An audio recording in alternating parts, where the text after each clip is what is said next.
किताब ईमान बाबुल ईमान मा हुआ व बयान खिसालिही।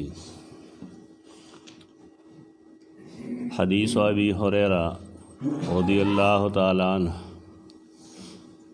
क़ाल कान नबी सल्लल्लाहु अलैहि वसल्लम बारिज़न यौमन लिन्नास फ़अताहु रजुलन फ़क़ाल मल ईमान क़ाल अल ईमान अन तु'मिन बिल्लाहि व मलाइकतिही व बिलिक़ाइही व बिरुसुलिही व तु'मिन बिल बअस। द इंसान द आखिरत ईमान बांधे तो दे मकसद द पारे पैदा करी दी ची दी लवा से किताब और कई दस आमाल व तकाजा बती कई और दस कारून नवे मनी कई खुद दी सुजुन बुनियाद ब प ईमान वांदी। तो सैयदना आदम अलैहिस्सलाम नवाले तर सैयदना मोहम्मद मुस्तफ़ा सल्लल्लाहु अलैहि वसल्लम पूरे हर पैगम्बर ईमान तरफ त दावत वर्गड़े और अल्लाह पर किताबुन के दगटू किताबुन ने वाखले तर बड़ो बड़ो सहीफ़ों पूरे और आखिरी किताब कुरान मजीद पूरे दावत बुनियादी तौर इस्लाम ईमान दरे ईमान दार द निजात पे ईमान बांध दे। यो सड़े चाहे कि ईमान नहीं नागा आखिरत के तो जहन्नम न नशी बच के दे बल्कि दे जन्नत तम नशीद ले। नूरा हदीस नदा मालूम अदा च द ईमान सदा पासा व्या सांगी दा टोले सांगे च कल सड़े गुरी न आगे ईमानियात उता राजे कीगी और आगे तर्जुमा कीगी कम च दे हदीस की लिखली दी। दा हदीस मख किताब वेले यो द्वजला देता हदीस त जिब्राईल अलैहिस्सलाम वही हदीस दारे च रसूलुल्लाह सल्लल्लाहु अलैहि वसल्लम योरज मरगर सरनास्तो कान नबी वसल्लम बारिज़न यौमल लिन्नास खकार नास्तो रसूलुल्लाह सल्लल्लाहु अलैहि वसल्लम बा द दीन द पारा जुमात के खकार नास्तो और तरीक़ा सहाबे किराम दावा च रसूलुल्लाह सल्लल्लाहु अलैहि वसल्लम मुलाकात पर जुमात के गो हर सकार च बेओ जुमात तवरातल और चिकलबा नबी करीम सल्लल्लाहु अलैहि वसल्लम द जुमात नकोर तलाड़ नबिया कुरान पाबंदी लगो लेदा च रसूलुल्लाह सल्लल्लाहु अलैहि वसल्लम तब आवाज़ू न कवे और दे दे यो बुनियादी असल जोड़ी की अगदारे च जमुंग चा सरकार वी न पकार दाए च मुंग दागा औकात गुरु चागटम कम टाइम के फारिगी कम टाइम के अगसर खबर के देश दा अखलाक मुसलमानों के नश्तर पकार दाए च दशाकार वी और चासर दे कारी नो दागे चासर च दे कार दे ताकत मुहताज दागा न खलक वख वाखली और बिया दा से औकातों के अगसर मुलाकात की कम के जगह फ्री भी फारिग हुई जमुन खलक कदे खबर बांदराल न खबर वसमशी खुदी पदे न राजी बस पखपल उजगार दी नो खलक वर्त मुजगार करी खुदा असल दे दे न खल्क अगस्तरे कान नबी वसल्लम बारिज़न यौमल लिन्नास खल्क द पार नास्त फ़अताहु रजुलन मखरा हदीस तासु वेले दा सड़े दत्त किस्पिने जामे वे बेख्ती तकतूरु पदवान दा सरस तो सफ़र सा असर नख कार गिरो दा आगा हदीस है खो अल्फाज निस्बतन बदलनी यो सड़े रागे न आगा चिराग नबी करीम सल्लल्लाहु अलैहि वसल्लम सरे खपल डोगे दागा डोगो सर बराबर गले और खपल सुने द नबी करीम सल्लल्लाहु अलैहि वसल्लम पपतनानो के होदल तरा ये वही तरीक़ा है बस अब यह तपोसो कि ईमान से तो द ईमान यसू बुनियादु ने दी अल्लाह वान ईमान प मलाइक ईमान द अल्लाह प मुलाकात वान ईमान दे हदीस के दा टुकड़ा डेरा ज़बरदस्त व बिरुसुलिही दागा पर रसूलान ईमान व तो मेरे बिलबास और ईमान बिलबास दोबारा जुनबान ने अल्लाह चिकल ईमान रोड़ो न द रसूलान ईमान पे के दाखिल ले लेकिन अगर जुदा पदे वजह ज़िक्र की चाहे तो मुहतम बिशान वही ईमान दारे च तप अल्लाह ईमान रोड़े نو په الله ایمان وروړل څه دي؟ الله د همیش نه موجود دی، همیشه دی او همیشه وي. تخلیق، پیدائش، ربوبیت، تربیت د انسانانو د زناورو د الله کوي.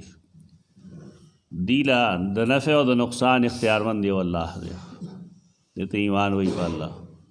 او دا د عقیدې مسله ده، دا د چا جماعت خبره نه ده. مختصر الفاظو کې خلک وي په الله د کېدو یقین او په مخلوق د نه کېدو یقین. مطلب یې سره مطلب یې دا چې هر څه کېږي د کائنات کې دا د الله په اذن کېږي او د هغه په اختیار باندې کېږي. په دې کې د مخلوق څه اختیار نشته دی. الله نافع دی، دار دی، نفع ورکوونکی دی، نقصان ورکوونکی دی. مخلوق څه نفع او نقصان نشي ورکولی. صرف هغه به درکوي کوم چې الله ته منظور وي. ما فوق الاسباب ټول امدادونه الله کوي. په دې وجه په دې خبره ځان پوهول غواړي چې کله مونږ ووایو چې یا الله، نو دا الله پورې خاص دی. ولې په دې کې عقیده ده چې هر ځای نه الله آواز اوري او د هر ځای نه الله رسیږي. نو که یو سړی د یو مخلوق په باره کې دا عقیده وساتي چې فلانه هم د هر ځای نه اوري او هغه هم د هر ځای نه امداد کولی شي، نو دې ظالم خدا الله او د مخلوق منځ کې فرق ونه کړ.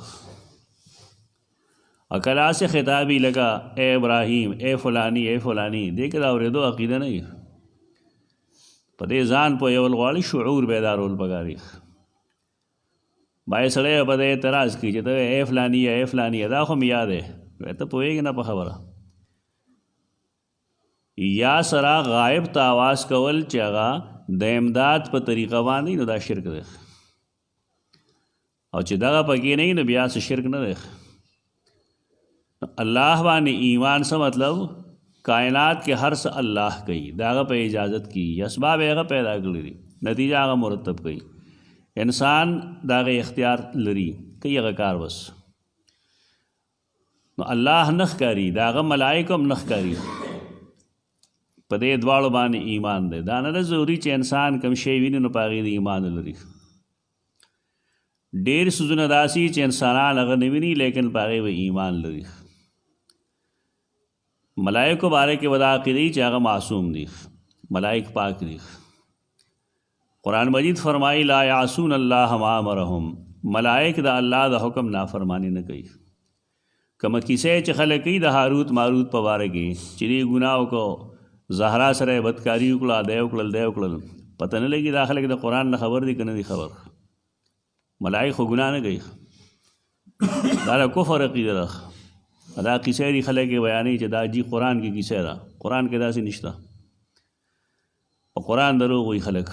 قرآن خو صرف دا وایي چې هاروت ماروت ملائکو او الله د خلکو د ازمایش دپاره رالیږلي وو. خلکو به د هغې نه سحر زده کو، هغه سحر چې په هغې باندې وی د ښځې او د سړي په منځ کې جدایي راوسته. قرآن خو دغه ویلي، قصه او خلکو جوړه کړې ده. په دې قصو باندې د خلکو ایمان تباه کړ. ملائک معصومی، ملائک گناہ نه کوي. لا یعصون الله ما امرهم، ملائک د الله د حکم خلاف نه کوي. قصه وکړي خلک چې ته دا غلط نو تا ته وي دا فلاني مولوي صاحب کړی ده، تا کې عقل نشته دی چې کله الله فرمایي چې ملائک ګناه نه کوي نو مولوي صاحب خطا شوی دی. که نه خبره پرېږده، بس دې کې څه کوې؟ د چا نوم مه اخله چې فلانی دا وایي فلانی دا وایي. انسانان خطا کېږي لیکن الله نه خطا کېږي، د هغې کتاب کې خطا نه وي. د خلکو کیسه مو بیانوه چې خلک داسې وایي به نو. زمونږ د بنیادي د ایمان کتاب قرآن مجید دی، ان تؤمن بالله کې هغه داخل دی. ملائک معصوم دي، ملائک گناہ نه کوي. ا دې وجې نه سیدنا علي به فرمایل چې کم سړی دا وایي چې هاروت ماروت ملائکو او بیا هم بدکاري کړې ده، دا سړی کافر دی، مسلمان نه دی. ولې دی د قرآن خبره نه مني. قرآن وي ملائک ګناه نه کوي، دی لګیا دی دروغ وایي. و برسله او د هغه په رسولانو باندې. زموږ دپاره خو رسولان هم غایب دي، موږ خپل رسول نه لیدلی صلی الله علیه وسلم. لیکن دا څه د بده خبره نه ده. مونږه که خپل ځان وپېژنو او د رسول الله صلی الله علیه وسلم اتباع شروع کړو نو زمونږ ډېره لوړه مرتبه به راشي. حدیث کې راځي رسول الله صلی الله علیه وسلم فرمایل یو ځل وددت لو رأیت اخوانی زما زړه دا ډېر غواړي چې کاش ما خپل وروڼه لیدلی وی. افسوس ته په دې باندې چې ما خپل وروڼه ونه لیدل. رسول الله صلی الله علیه وسلم نه ملګرو تپوس وکړو چې ولې موږ ستا ملګري نه یو، ستا وروڼه نه یو؟ هغه فرمایل انتم اصحابي، تاسو زما ملګري یې، صحابه یې. زما وروڼه هغه دي چې زما نه رستو به راشي آمنو بي ولم يروني، پپا ایمان ولري په داسې حال کې زه به نیم لیدلی. یعنی کم خلق چې د نبی کریم صلی الله علیه وسلم په زمانه کې نشته او وروستو هغې ایمان راوړي، نو رسول الله صلی الله علیه وسلم هغې ته څه وایي؟ خپل وروڼه. نو دا زموږ دپاره څومره لویه مرتبه ده. لیکن زمونږ په کتاب کې د پیغمبر خبره منل نشته ده، د هغه اتباع کول زمونږ په کتاب کې نشته ده. بس مونږ خو ځان له ډنګو، ځان له نه ډنګوي سړی. په کوم نبی کریم صلی الله علیه وسلم چې ایمان راوړی دی د هغه اتباع وکړه، په هغه ایمان راوړه. د رسول الله صلی الله علیه وسلم فرمایي دا زما وروڼه دي. د رستنو خلقو دپاره دا ډېر سعادت دی چې رسول الله صلی الله علیه وسلم د هغې د لیدلو ارزومند دی. وددت لو رأیت اخوانی، کاش چې ما خپل وروڼه لیدلی. وتؤمن بالبعث، او ته ایمان راوړې بالبعث. انسان دنیا کې پیدا شو، قبر ته الله دی بوزي. هغه د دنیا جون یا د آخرت جون نه دی، هغه د خوب په شان ته یو دور دی راغه. نو دا خوب به ټول عمر نه یخ، یو ورځ به راشي چې الله به دا دنیا فنا کي، ختم وشي. ترکه میں چې الله غواړي دا به فنا یي، هېڅ به نه یي. یو ذات به بس، ویبقا وجه ربک ذو الجلال والاکرام. د رب ذات به موجودي بل به هېڅ نه یي. هغې نه وروستو چې کله الله غواړي نو مخلوق به بیا ژوندی کړي. دا دوباره ژوندي کېدل دې ته بعث بعد الموت وایي. د مسلمانانو او د هندوانو منځ کې ما به الامتیاز دغه څیز دی. زاړه یهودیان، نصرانیان یا موجوده یهود او نصارا دین قیامت مني، بعث بعد الموت مني، ټول آسماني کتابونو والا مني. کم خلق چې الله نه مني لکه چینیان، روسیان یا د هندوستان هندوان، دی الله نه مني، دا کافر دي. نو دی بعث بعد الموت نه مني. مسلمانان به بعث بعد الموت مني، دا د ایمان خبرې دي. وتؤمن بالبعث. نو بیا تپوس کوي اسلام څه ته وایي؟ د جواب هغه دا وي چې الاسلام ان تعبد الله ولا تشرک به وتقیم الصلاة وتؤتي الزکاة المفروضه وتصوم رمضان. دا اسلام بنیادی خبرې دي. اسلام دا دی چې یوازې د الله بندګي وکړه، تا چې په کوم رب یقین وساتو عبادت به اوس د هغه کوې، د بل چا به نه کوې. غایبانه آواز به الله ته کوې، ځکه غایبانه آواز د عبادت. یا فلانی یره ورسې دا عبادت دی، دا به د الله کوو، دا بنیاد شو. لاس په نامو ودرېدل دا به الله ته کوو، رکوع به الله ته کوو، سجده به الله ته کوو، دا عبادت. نظر نیاز منښت دا عبادتونه دي، دا به الله لګو. د بعضې خلقو خیال دی چې دا تبلیغیانو یا د پنجپیریانو مسلې دي. دا دي مسلې نه دي، دا د قرآن او حدیث مسلې دي. خلک پوهېږي نه. یوازې الله له عبادت کول دا د هر پیغمبر مشن دی. قرآن حدیث دې نه ډک دی. د اسلام بنیاد به صحیح یوازې د الله په عبادت، ولا تشرک به، هغه سره به شرک نه کوې. عبادت کې به شرک نه وي. دا به نه وي چې الله ته را مدد شوی او بل بابا ته مواس کوي، دا شرک دی. دا به نه وي چې الله ته ټیټېږي، رکوع او سجده کوي او مخلوق ته سر په ځمکه باندې ږدي. دا پیران میران ټول دا چل گئی. پخوا به خلکو ویل نشته څوک، اوس خو دا دنیا خبر ته دی نه. ژوندی پیري ناست به خلک راځي خپو کې ورته هغه شان سجده لګوي څنګه چې الله تعالی ته لګوي. بیا وایي دا مسلمانان دي. دا مسلمانان دي؟ په ګیره باندې سړی نه مسلمانېږي، په ګیره خلک دوکه کوي چې ګیره ساتلی دی. ګیره ساتلی او نور خو بیمانه دی. د الله بندګي به کول پکار دي. د الله نه سوا د بل عبادت به نه وي. کار څوک شرک به نه وي الله سره. وتقیم الصلاة، اهتمام د مانځه به کوې. پنځه وخته به مسجد ته ځې، لمونځ به کوې. کم سړی چې پنځه وخته لمونځ نه کوي د ده ایمان کم دی، اسلام هم کم دی. د الله دربار کې د حاضرېدو دا یو ذریعه ده چې سړی پاسي او د الله مخکې ودرېږي. په مونځ کې د انسانانو فایده ده هغه دا ده چې دي کم کوتاهۍ تې شوي د مونځونو په میز کې نو د هغې اقرار اعتراف وکړي، الله یې معاف کړي. نو چې یو سړی غلطۍ هم کوي ګناهونه هم کوي او مونځ هم یو نه کړي نو د خانه خو بس تا خانه شوی ده ختم شوی ده کیسې دي. اهتمام د مانځه به پکار وي. دې ته به نه ګورو چې زه ګناه کوم او زما نه فلانی شی کېږي به د هغې باوجود به ته وینا کې لګیا وی مونځ ته به دی خلک دوکه شي په دې باندې چې ان الصلاة تنهی عن الفحشاء والمنکر. مونځ منې کول کوي. څنګه منې کول کوي؟ تاله لاس منې کوي چې دا کار مه کوه، معنی غلطه کوي خلک. مونځ حکم کوي د منې کېدو د منکر نه او د ګناه نه. دا معنی غلطه ده چې مونځ کوي ته به خامخا نیک کېږي، ضروري نه ده. سړی به مونځ هم کوي او ګناه به هم کوي، مونځ به هم کوي او ګناه به هم کوي. نو مونځ د ته بار بار تنبیه ورکوي چې ته شرمېږې نه. سار دې مونځ کو اوس ګناه کوې، ماسپښین به بیا ګناه کوې، مونځ له به دی د الله مخکې به څنګه ودرېږي؟ منې کول دی ته وي. دا نه وایي چې مونځ به تا اړوي د هغې نه. دا یو سوچ دی، یو تصور دی. دا معنی خلک غلطه کوي. ان الصلاة تنهی، مونځ حکم کوي د منې کېدو د ګناه او د منکر نه. تا ته وایي دا تاله تعلیم درکوي چې دا مه کوه. ځکه یو سړی چې کله د خپل پلار سره رور سره یا مشر سره مخامخ کېږي که نه نو کوشش دا کوي چې د هغه مخکې څه ښه شکل کې ودرېږي. خو د الله مخکې چې یو انسان ودرېږي 5 وخته او د ده دا عقیده چې الله ما ویني په هر عمل کې، لازمه دا چې د په عمل کې به صفایي او سترایي راځي. خو دې دا مطلب نه دی چې مونځ هم کوي او ګناه هم کوي نو ګنې مونځ یې نه کېږي.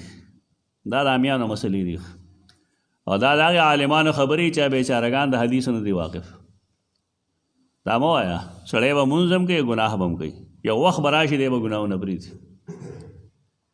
الله رب العزت په چا جبر نه کوي، هغه تدریجن د انسان علاج کوي او دی نیکۍ ته راولي. نو دا یې نه وایي سړی چې دا څنګه مونځ ګزار دی پلانی کار یې وکړو، دا کېږي خیر ده. ته چا چې دین دی نه په دې باندې هغه څه نه وایي. اهتمام د مانځه به وي. وتؤدي الزکاة المفروضه، فرض زکات به ورکوې. وتصوم رمضان، او د رمضان روزې به نیسي. زکات لپاره موږ مخکې ویلي دي 52 تولې چاندي پکار ده انسان سره یا د هغې قیمت. یو دغه نصاب شرط دی او دویم دا چې په دې باندې کال تیر شي. په نقدو کې دغه او په ځمکو کې 10 او 20 برخې دا فرض وي. بیا تپوس کوي مل احسان او احسان څه شی دی؟ احسان نیکی څه ده؟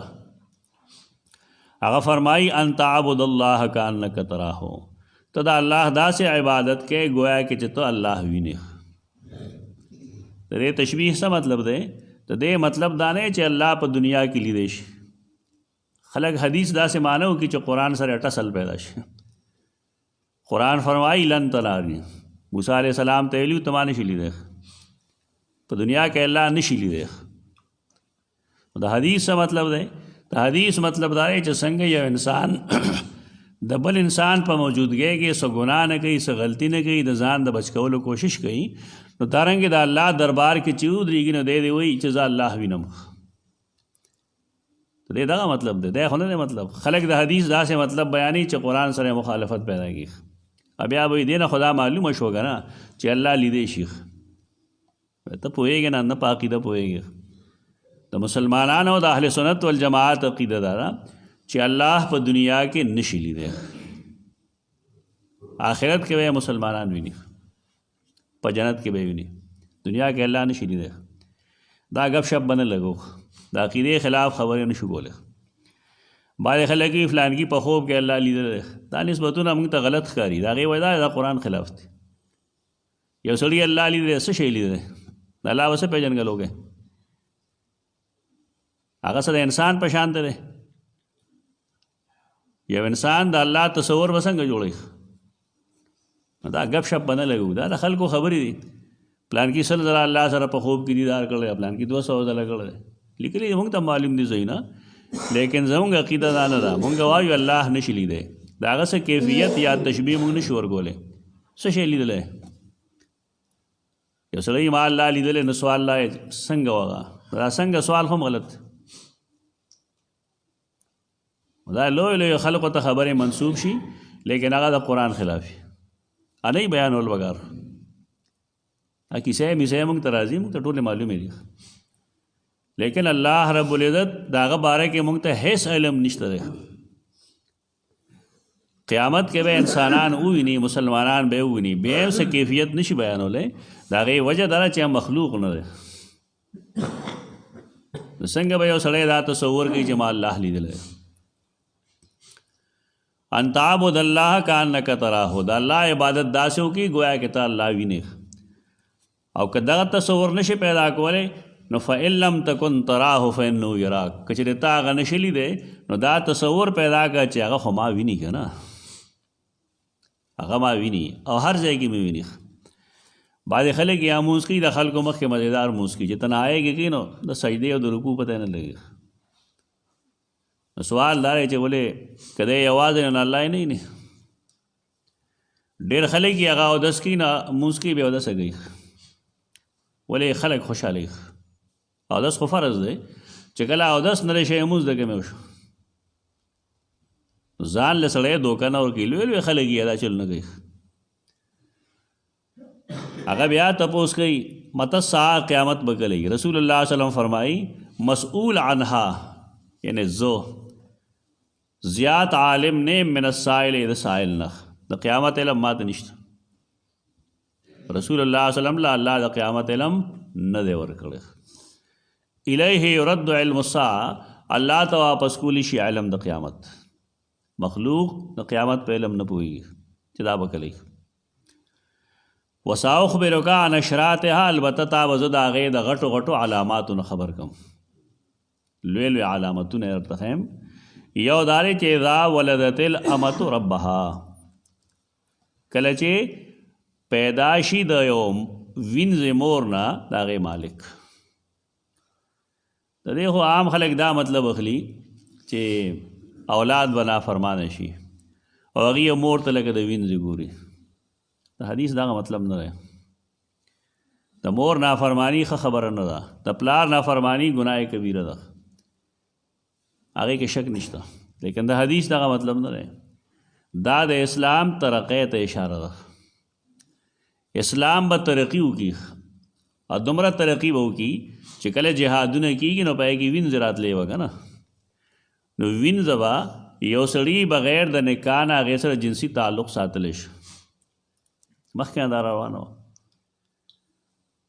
و چې کله جنسي تعلق به یې وساتو او بالفرض د هغې به اولاد وشو نو بیا به د هغې مور خرڅول ګناه و دې حدیث کې دغه مطلب ده وینځې به ډېرې شي څه مطلب مسلمانان به دنیا باندې غالب شي وینځې به ډېرې شي او بیا د هغې وینځو نه به د مسلمانانو بچي پیدا شي نو دا بچي گویا کې د خپلې مور مالک شو مالک دا مطلب د آزاد کړه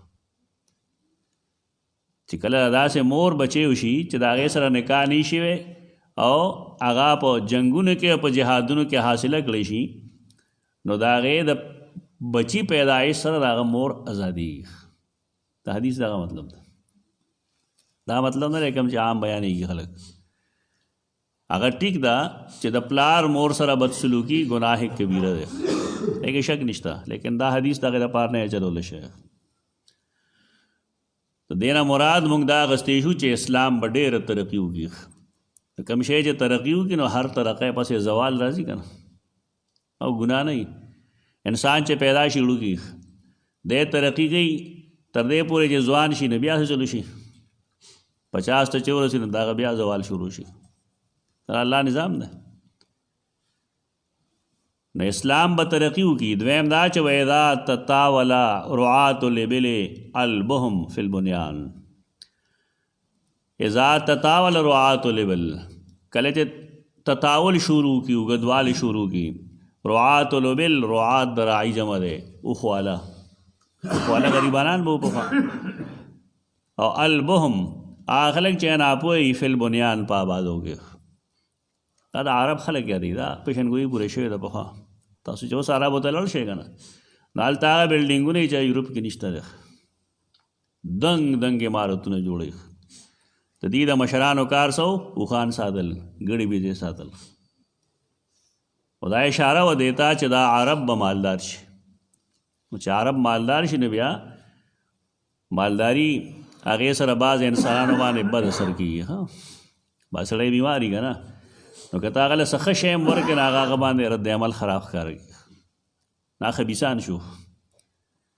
دا ډېر مخکې نه پیشنګویي کړې رسول الله صلی الله علیه وسلم چې دا حالات به شي د خلکو. د هغې اوس هم د ټول نه قیمتي سامان چې کوم دی هغه اوښ دی، او ټول نه قیمتي خوراک د هغې کجورې دي. چا چې عرب ملکونه لیدلي هغې بل څیز له دومره ترجیح نه ورکوي څومره چې اوښ او کجورې له ورکوي. ته کجوره د هغې مخکې غورځول هم نه شي، سخت قارېږي به دې باندې، اوښ نه شي تنګولی د هغې. نو دا خلک را رعات البل البهم دی، دی به غټ غټ بلډینګونه شروع کړي. مطلب سره مطلب یې دا دی چې دی به مالدار شي. د دې نه زموږ خلکو دا مطلب هغه دی چې پوخ آبادی به نه جوړوي. دا چا ویل دا چې مه جوړوي؟ دې کې دا وایي جړومبي کې ویلي چې دا چل به وشي د قیامت علامت دی چې د مور به مالک پیدا شي، د ام ولد به مالک پیدا شي، د وینځ به مالک پیدا شي. اسلام به ترقي وکړي. اسلام ترقي ګناه دی. دا د حدیث مطلبونه بیانوي چې جی پوخ آبادی به نه کوي. ما پسې بعضې خلک وایي ما ته چې جي مولان خو تاسو خو داسې وایئ چې تاسو به پوخ آبادی نه کوئ. ما خو نه دی ویلي، چا چې ویلي د هغه نه تپوس وکړه، ځان لګی. همیش دپاره دین پورې ملنډې کوي دا خلک. ولې؟ دی حدیث غلط ویلي. دې حدیث خو دا مطلب نه دی. د قیامت علامت یو دا دی چې اسلام به هم ترقي کړي، او د قیامت یو علامت دا دی چې خلک به غټه آبادی هم جوړوي. نو غټه آبادي ګناه ګڼي، د اسلام خورول به هم بیا ګناه نو. دا علامات دي د الله بنده چې دا علامات پوره شي. البته قرب قیامت ته چې کله بالکل قیامت نږدې نه هغه وخت کې به ګناهونه ډېر. دا خبره هغه جدا دور و دې مشرانو ته یاد دي، کشرانو ته به نه یاد. پخوا چې به کله په کم چم کې زنانه خټې کولې که نه، نو د هغې چم سر ته به یو کپړه ځوړنده کړې وه. مونږ لیدل به زنانه ترخونه به یې ښکاره وو، خټې به یې کولې، په هغه غاړه به څوک نه ته بیا. دې ګودر کې مونږ څو ځله لوبې کړي چې کله به دې کې زنانه اوبه خوټکولې او جامې به یې وینځلې، بیا په ګودر څوک نه تلل. اوس هغه دور دی. اوخ هغه آرامیتوب دی، پټ موبایل یې ورسره زنانه که چېرته لار کې هسې چېرته مخ ښکارېږي دې لپاره چې پړو نه سموي، نو مې چا تصویر اغوستي. نو په دې دور کې به ښځه څه ته ډېری ته ولېږي چې ورشه خاوره راوړه. ولې ستاسو هیر دي چې خاورې به زنانه وراوړې؟ هغه جدا دور. اوس پوخ آبادی جوړ کړه چې بېغمې دی چې نه ستا ښځه به رخېږي او نه ته به رخېږي. دې خلکو سره وڅه کوې؟ دوی په کور کې دننه زنانه نه پرېږدي. نو بار چې بیا جینکۍ وویني زمونږ خویندو زمونږ میندو ټولو به خاورې وړې، ناستې به وې دلته کې، اړنګ نه به یې راوړې، دلته نه به یې راوړې. مونږ هم بلا شي بچپنه کې راوړې. نو دې دور کې پوخ آبادی کول د چا چې حیثیت رسي فرض دی. خاوره تاله څوک درکوي؟ چا پټي نه به راپټی. هغه زمانه تلې راغلی ده. د حدیث داسې مطلب مه بیانوه چې هغه د نبي کریم صلی الله علیه وسلم مطلب نه دی، دا هغه مراد نه دی. او بیا فرمایل د قیامت علم ما ته ځکه نشته دی چې دا په هغې 5 علمونو کې دی کوم چې الله ځان سره پټ ساتلی دی. 5 علم دي، موږ مخکې بار بار ویلي، سورې لقمان آخري آیتونو ته اشاره. بیا رسول الله صلی الله علیه وسلم آیت الوسطی ان الله عنده علم الساعه، علم د قیامت الله سره دی. ثم ادبر، بیا هغه سړی لاړ. فقال ردوه فلم يروا شيئا، چې لاړ نو رسول الله صلی الله علیه وسلم شک پیدا کړ دا څوک و. نو صحابه چې لاړل نو هغه یې ونه موند. بیا سروزې پس ورته پته ولګېده چې هذا جبریل جاء يعلم الناس دینهم، دا جبریلو راغلی او خلقو ته دین خو. مطلب دا دی د دین په باب کې هغه تپوس کو چې هغه ضروري.